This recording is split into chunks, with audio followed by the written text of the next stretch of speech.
Welcome back to the Copywriters Podcast with your host, the world's greatest copywriting coach, David Garfinkel. David, how you doing today, man?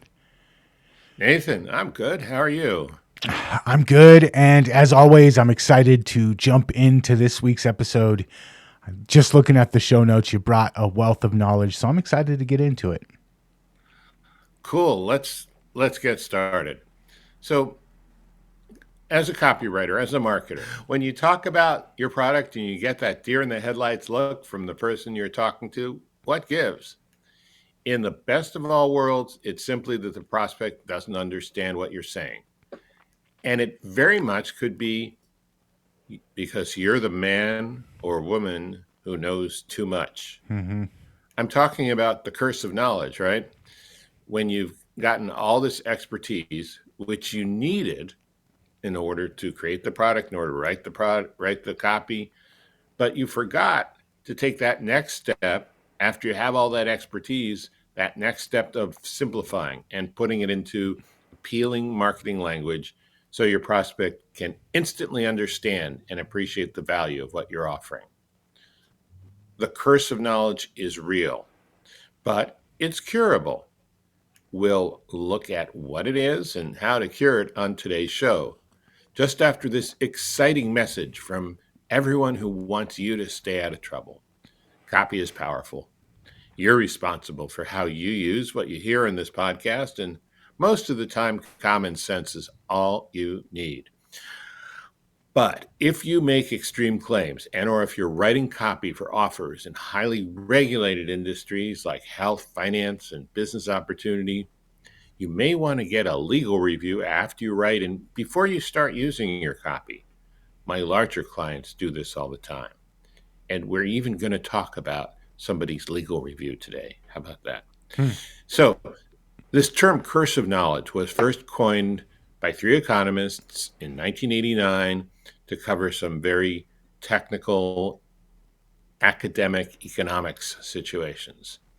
18 years later, in 2007, Chip and Dan Heath introduced the term curse of knowledge in a more general way to the marketing community in their excellent book, Made to Stick. So, first, let's talk about what curse of knowledge is. The curse of knowledge is the ultimate paradox. As a marketer or founder, you spend endless hours honing your expertise on a product you plan to sell. But sharing that information at an expert level spells death to your sales. The problem with sharing what you absolutely need to know to be at the level you're at is this: the only person who will instantly get what you are saying or writing when you're talking at that level is someone who has as much knowledge and expertise as you do, which of course is next to nobody. Others won't understand. They'll be confused. And as the true saying goes, the confused mind does not buy. Mm-hmm. So I've just described what's known as the curse of knowledge. That is, the knowledge you need to have works against you when you're trying to use it to sell. And here's the problem. Solving the curse of knowledge can be a very annoying experience because it feels like you're going backwards. And that's exactly what it is. You're going backwards in time to before you knew what you know now on this particular product or service or offer or technology. But you need to be in that frame of mind in order to be able to communicate it simply in order to sell. So I got some lessons in curse of knowledge pretty early on. One of them was before I started writing copy. I was doing some freelance writing for Time Life Books for a kind of weird book. I was writing a couple of spreads in the book called Advanced Wiring. And this was about do it yourself electrical wiring in your own house. And I had written that one way to test whether an electrical outlet is good is just to plug a lamp into it to see if it would light up. And I remember my editor gave me a scathing lecture that put the fear in God of me and said there could be someone out there in the middle of the country who does that with a lamp that has um, a frayed wire in it, and you could start a fire, and it could start in a house and could kill somebody. And I'll never forget it. It wasn't fun, but I did learn something. I thought you've got to think beyond the Occam's razor. You got to think beyond the simplest, most direct solution to what do you know that you would never do, but that the customer might not even think of, right? Mhm. In that particular situation. Another example, after I become a copywriter, I got a gig editing a paid subscription old school newsletter called What's Working Online. This was in the late 90s. And um, I started out with one editor who was like the boss's daughter and pleasant to work with, and everything went really well. And then the boss sold the company, and I had this other editor. I was the editor of the newsletter, but he was my, editor in chief. And he had worked on a communications tips newsletter called Briefings. And the thing, maybe it was communications briefings. And the thing about that newsletter is everything had to be in the form of an action step. What was the tip? What was the action step you should take as a result of this knowledge? And when I started reporting about new developments in internet marketing, which was very, very early, right? This is like, 25 years ago. Um, he would say, okay, so what action should the reader take? What tips can you give them? As a copywriter, as a direct marketer, I knew, but I hadn't really thought to spell them out. And that was not fun. But again, very instructive, and it's helped me to this day. Even before I get into that, Nathan, have you ever had any situations where you were like, oh, everybody knows that, and then you were made to realize, or you realized on your own, oh no, everybody doesn't. I need to slow down and explain things. Well, I'm going to first say thank you because the book Made to Stick, when we first started working together, you recommended that to me. So I had advanced knowledge of the curse of knowledge early on in my career. But I have noticed doing things like a consumer awareness guide where especially if you're working in an industry where people are kind of timid, they know they need the solution, but they're very confused about how it works or what the first steps are. Using a consumer awareness guide as a lead magnet that spells everything out. Yes, it's kind of new, it's kind of intimidating, it's kind of scary, but I'm going to walk you through step by step by step how to get from zero knowledge to confident and ready to pull the trigger. And keeping in mind the curse of knowledge while you put that piece together, always drastically increases sales. So, not even just in the copy, but even in your lead magnets, even in your content, going through and addressing those. I know I need to pull the trigger. I know I need to do this, but I don't even know where to start. Well, here's a piece of content that lets you know step by step from where you're at to where you want to be. It's probably the most powerful tool that you can have in your belt as a copywriter. Yeah, and this kind of gets into an interesting distinction.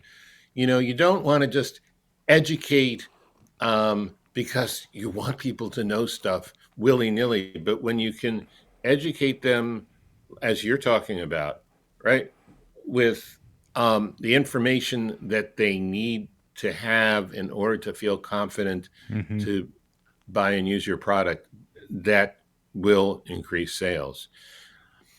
Okay, let's get into something else, which is a couple of areas where there are, a couple of big industries, and they use a lot of them use copywriters. And I remember I had one client. He ended up doing really, really well. Started a business with one partner, one actual business partner, and then a lot of contractors. And as of last year, they were close to $10 million with very little overhead. It was just which part was sales, which part was profit. It was a supplement business. But I remember when I was working with him before he he really started to scale, even before he started the business, when he was still just freelancing. He was doing a lot of health supplements, and that's what his business is now. And he would kind of get fascinated with the metabolic processes that a supplement would um, engage or change or supplement or whatever. And it could get pretty dense. And what I told him is they don't want to go to science class. So you can be overcoming the curse of knowledge in the wrong way by Mm. giving people boring information that doesn't necessarily help them. I mean, it might help them understand in an abstract way, but it doesn't really help them protect themselves or understand the benefits or understand the product. Same thing with tech promotions, SaaS, and other kinds of um, technical offers. There's so much jargon and so many complex concepts. And I want to talk about the one company I think that has done a better job with this, Apple, later. But you know, for every apple, there's 100 worms. I don't know what to say. I, There are a lot of exceptions. I think the point is, if you're trying to overcome the curse of knowledge, you want to give them the things that are going to make them feel empowered and not the things that are going to put them to sleep. Yes, and yes, and you also, again, the confused mind does not buy. So you want to put it in a way that creates some certainty and confidence Mm-hmm. in what you're doing. So I think now we've pretty much described and established, what the curse of knowledge is and what the dangers are. But Gene Schwartz has this wonderful 5 steps of market awareness, and I'm broken that down in terms of curse of knowledge, in terms of what you have to worry about explaining so super clearly they can't miss it at each stage. So let's go through that, okay? Um, these are 5 stages from unaware to most aware. And unaware means they don't know that the problem that your product solves exists. That is, they they just, if you ask them about it, they might go, "Oh yeah, that's right," but it's not something they're consciously aware of that they can articulate. And your own curse of knowledge is most dangerous here because your first job is not to describe the product clearly, because you have that knowledge that they have a problem, and you can't assume that they do when they're at this stage. Your first job is to raise awareness of the problem in the first place. And so you really have a double curse of knowledge with the broadest unaware market. First, the awareness of the problem, and secondly, the awareness of your product. But you can't go to the product until you get them aware of the problem. Mm-hmm. That's a really tough market to sell to profitably with direct response, because the cost of getting a ready customer in so many steps, it's going to may cost too much to do it. Second step is, or the second stage of Eugene Schwartz's 5 stages, is problem aware. And this is the point in time where your prospects know they have a problem, but they don't know how to solve it, or even that there is a product that solves the problem. And the prospect here will gravitate to the business that first does the best job describing the problem. They can't put it into words, Mm-hmm. prospects. So the business does a really good job on that. Um, you're going to possibly, win that customer. And you need to get past the curse of knowledge to create that best description. You need to be able to, so much of the curse of knowledge means forgetting how you see it and, you know, stepping into the shoes, getting into the skin, actually seeing through the eyes of your customer. In that stage, I heard Ray Edwards one time say, if you can describe the problem better than the prospect can describe it to themselves, you automatically gain a huge amount of trust.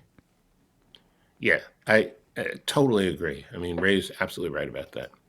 Okay, third stage is solution aware. This is where the prospect knows what their problem is and they know that solutions exist for their problem, but they haven't picked one yet. They're looking at different options, including yours. Curse of knowledge is a crucial thing to overcome here because if you can't make them understand your solution from where they stand, you're out of the running. Okay. Mm-hmm. 4, product aware. So here they know about your product and they also know about other products. So they know about your competitors that provide a similar solution. They haven't decided which one they're going to go for yet. Here, the task of overcoming the curse of knowledge is important because, all things being equal, the product they understand better is the product they're going to buy. Mm-hmm. And the best customers, the easiest to sell customers, are the most aware. They know you, they love you, they trust you, and they're loyal customers. The important thing here is to keep their loyalty by not overcomplicating anything in your copy, in your emails, in your follow-up, in any content that you give them, and offer them special deals when you can. Real quick, one kind of rule of thumb that I have when taking on a new client is I always start at number 5. Our first ad campaigns go to number 5, and then as we need to broaden, then step back to the product aware people, and then as we need to scale past that, then we start going after the solution aware people, and it's different messaging, but start with the low hanging fruit and then broaden your scope from there. Yeah, that's such a great strategy. One way to deal with the curse of knowledge, really across all levels of awareness, is a particular kind of story called a story about how someone made it work. And this is from my book, The Persuasion Story Code. And you can use this kind of story to answer this fear, which is, not unusual. The fear that when you buy something, you won't be able to get it to work. The customer's fear, the prospect's fear of that. But in the course of explaining how someone got it to work, you're also overcoming the curse of knowledge because by simply and plainly explaining how something works, you're automatically outside of the expert shorthand mode that is caused by the curse of knowledge in the first place. And the purpose of this kind of story is pretty straightforward, is to show how an ordinary person, perhaps a person like your prospect, someone who has no more talents or skills than your prospect, can successfully use something new and familiar. So this is the example I use in my book. It was written by Million Dollar Mike for um, a product called Target Focus Training, or TFT, which is a very simple self-defense based on an ancient Chinese martial art called San Tzu, but it's also based on some training they give to special ops type people in the U.S. military. But anyway, here's the story. It was in the form of a testimonial from a husband. He says, "I want to extend my heartfelt thank you for imparting your knowledge to me. Not a husband, a boyfriend. A week ago, my girlfriend was at a bar with a couple of friends having a good time, and a predator chose her for a victim. He followed her to the bathroom and pushed her out a nearby exit, pinning her right arm behind her back. She was terrified, but what came immediately to her mind was a lighthearted conversation she and I had had a few days prior. She jokingly told me that if something happened to her, she'd punch them in the forehead. I laughed, but I showed her that she should never use her fist and instead use her forearm and aim for the neck and throat. She remembered during the attack what I told her and how to use her forearm. She swung with her left arm without looking, and thank God she connected perfectly right on the side of his neck. She ran back to the door and glanced behind her at the predator and saw him lying on the pavement, unconscious. She made it back home safely that night and told me the story, but the next morning she remembered nothing at all. The man had slipped something in her drink. Just knowing that she could do something empowered her to act, and I'm so grateful that she did. She's a mother of three, and thanks to you all at TFT, she will continue to be here for her children. Thank you. That's so much better than a technical description of TFT, don't you think? Mm-hmm.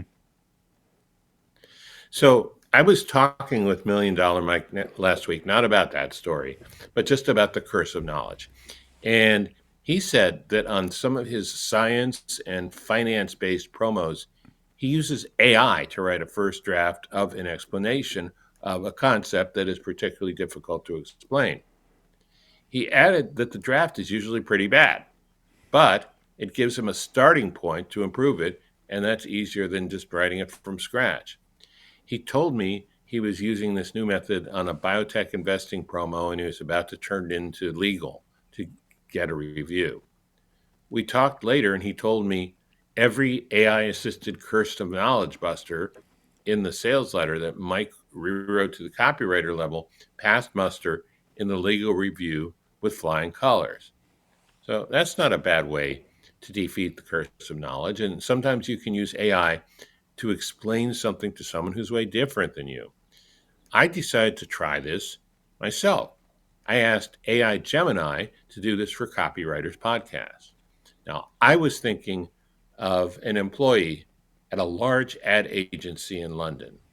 And because the organization is so large, everyone there is specialized. Alistair, the ad agency employee, is an ES2, an emu specialist, second degree. Oh my gosh. Here we go. His only job is to handle emus in insurance commercials where an emu wears a detective badge. Licensing fees, having a vet on site, compliance to PETA, all those kinds of things. He doesn't write, direct, edit, or otherwise produce the ads themselves. He doesn't even know what copywriting is. With that in mind, here's the prompt I gave to the AI.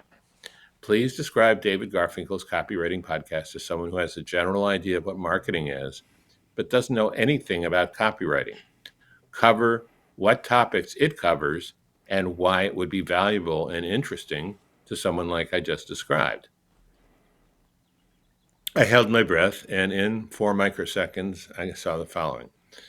The Copywriters Podcast by David Garfinkel is a treasure trove for anyone interested in the power of words in marketing. It's a weekly show where David interviews successful copywriters and marketers. They share real-world stories and strategies.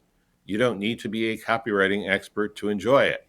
Episodes cover a wide range of topics, from writing compelling headlines to crafting persuasive sales pages.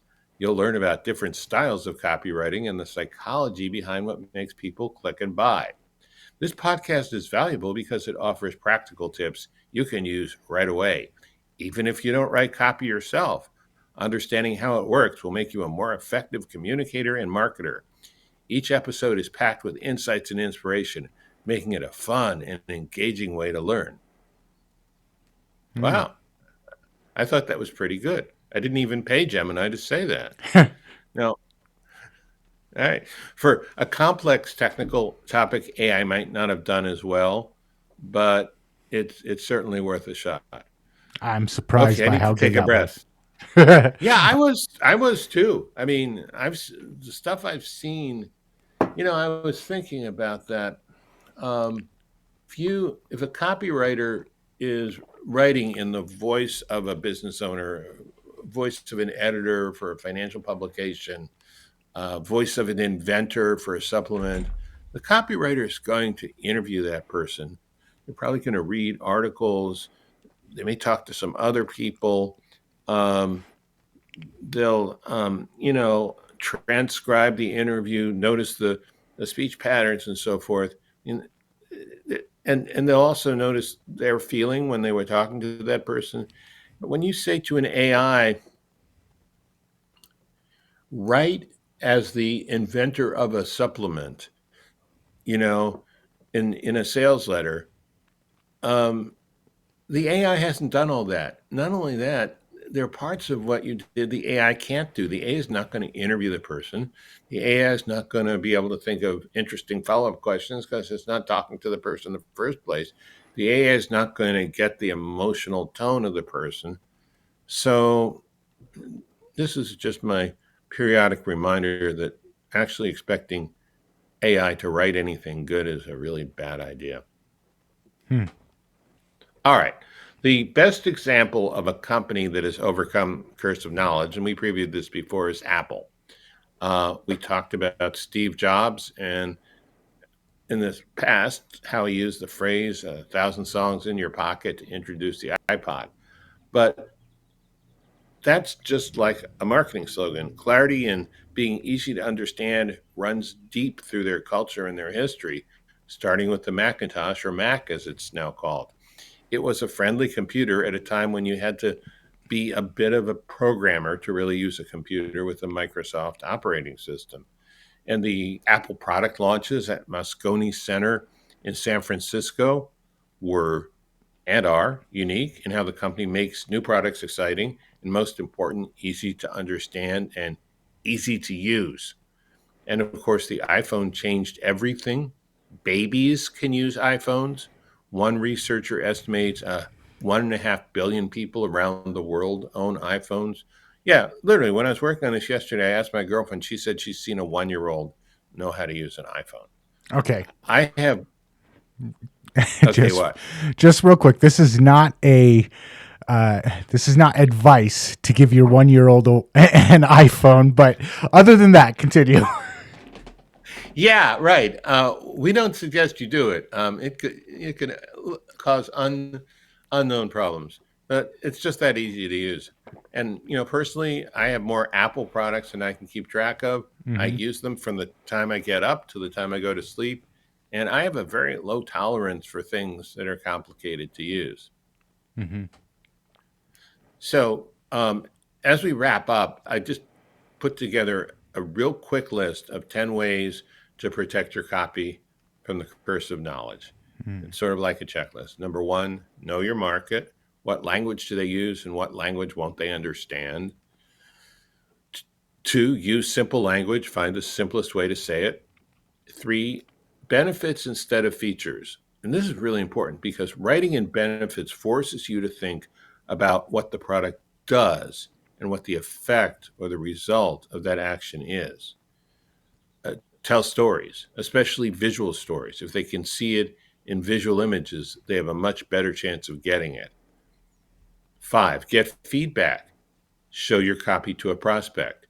Ask them what they don't understand. Even better, show it to a child, not a 1-year-old, but maybe a 10-year-old. Ask them to circle the words they don't understand with a pencil. Number six, use analogies and metaphors. This is one of my all-time favorites. If a prospect can compare what you are talking about to something they already know, you're a good part of the way home. Seven, use visuals, photos, drawings, infographics. Don't use a lot, but use them to make hard to grasp subjects and ideas easier to understand. Eight, test. When people respond better, among other things, it means they understand better. Nine, this one's really important. Mm-hmm. Focus on solution. The most important thing about most products for most people is the problem that it solves. People are a lot more willing to get into the weeds later if that's necessary after they know what the problem it is that's going to solve for them. Mm-hmm. And use empathy. Imagine how your prospect is taking in your information and adjust it until it's zero effort, zero stress, zero confusion. And that's a lot to learn.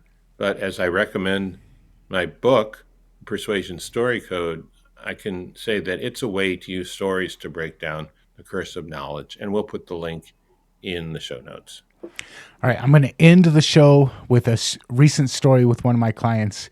They released a self-watering plant bucket system, and it's very complicated. Everybody's used to just top watering with a water container or a water jug, and we introduced a product that has a reservoir and has tubes and has buckets sitting in buckets. And it was very complicated and very revolutionary.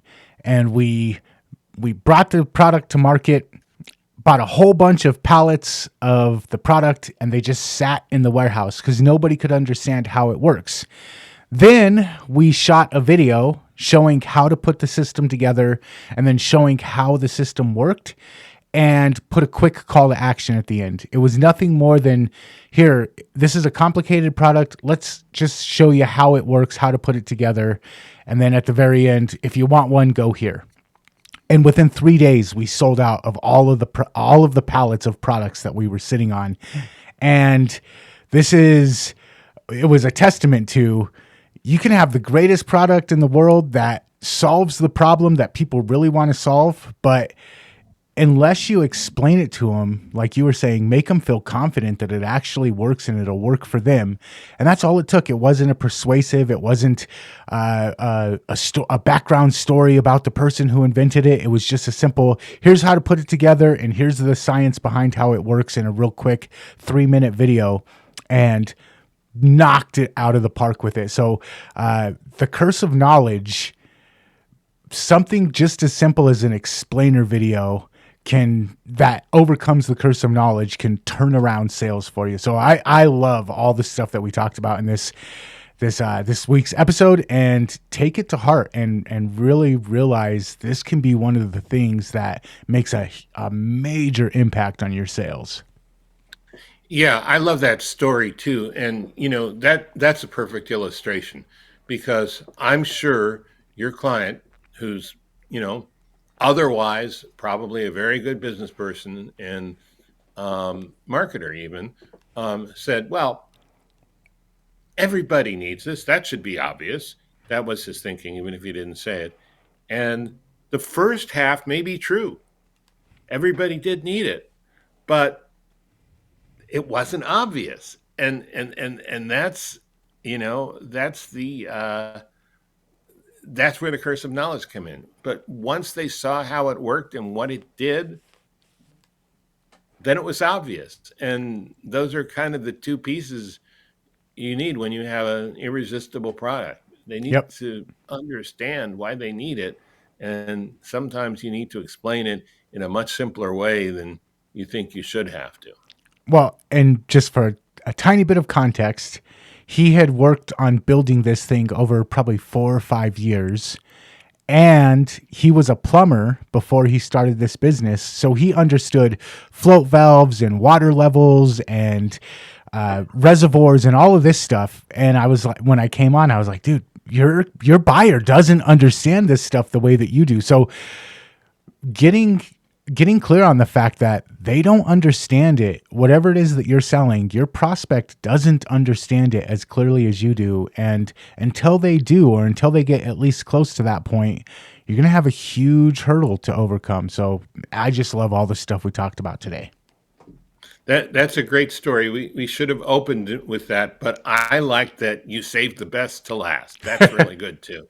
All right. So if you enjoyed this episode, take it from the AI. We've got a ton of other very valuable episodes over at copywriterspodcast.com.